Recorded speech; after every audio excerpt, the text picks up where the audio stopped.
Anyways, let's move on. So Mercedes has announced, it's not recent, actually it is recent, they've recently announced that they are bringing a Bakkie to South Africa. And the Bakkie is called the X Class.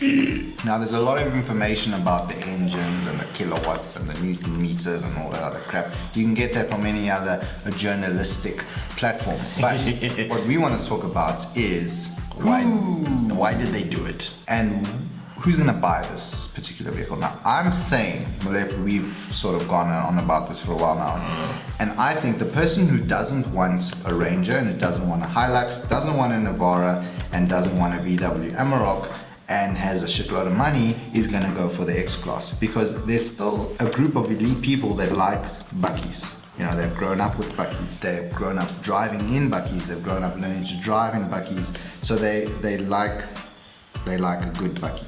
And if they don't want to be associated with the ruggedness, which is the Hilux, they don't want to be associated with the hooliganism that is the Ford Ranger, and they don't want all the flippin' negative crap that people say about the Amarok, they're gonna go for the X Class.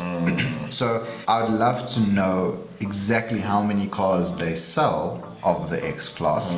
I think it looks beautiful, it looks nice inside, and I look forward to seeing how well the vehicle does in SA. You know, a lot of people have a lot of things to say, like, oh my goodness gracious, why are they making a Bakkie? But you know what, they're making a Bakkie because there's a market there that's been dominated by a select few people, and Mercedes is like, you know what, we've made good cars that were rugged and able to go off-road. The G Class, for example, which was actually started as an off-road vehicle, believe it or not. And its name was the Galundabug. Yes, the name that you don't ever pronounce in public because you don't want to embarrass yourself.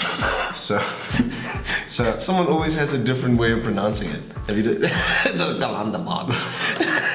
So I think, you know, let's see what happens. The type of person that's going to buy it, as we mentioned, is pretty well established. I think, sorry to interrupt you, but I think, okay, I've got one or two things that bug me about the X Class. Is one, how much of a surprise it was. And we had the same situation with the VW Amarok, because there were Bakkies and there were Bakkies, and Bakkies were just Bakkies.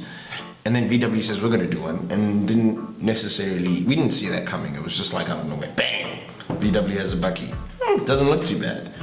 Did quite well in terms of sales. I think right now it's one of the top 10 best-selling Bakkies. Well, flippin' out, let's just be real for a second.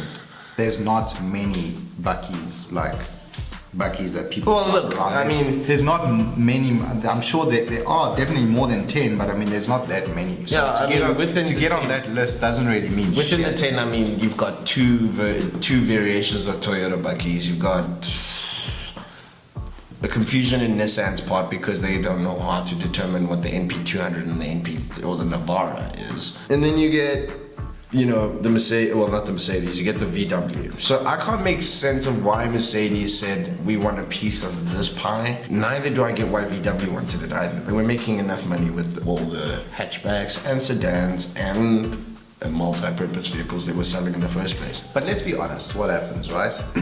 The brands all sit down at the boardroom table and they look at what other guys are making and they say, we need to be there as well. You see them, they're doing that.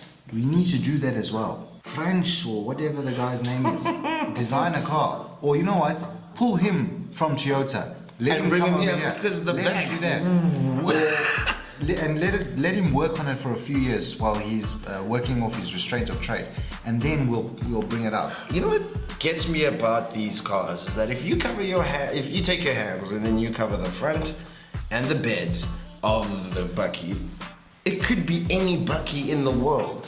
But that's because you can't do that much with it. Yeah, I mean the format is just the format. You know, you're gonna change the way the front looks. You're gonna change the way the interior looks. But at the end of the day, the basic design that makes up actually almost any single car is that makes up a sedan, that makes up a Bakkie. Because I see a Navara, I see a Hilux, you can't. There's not much you can do. These guys are not, and they're taking all different pieces from each other.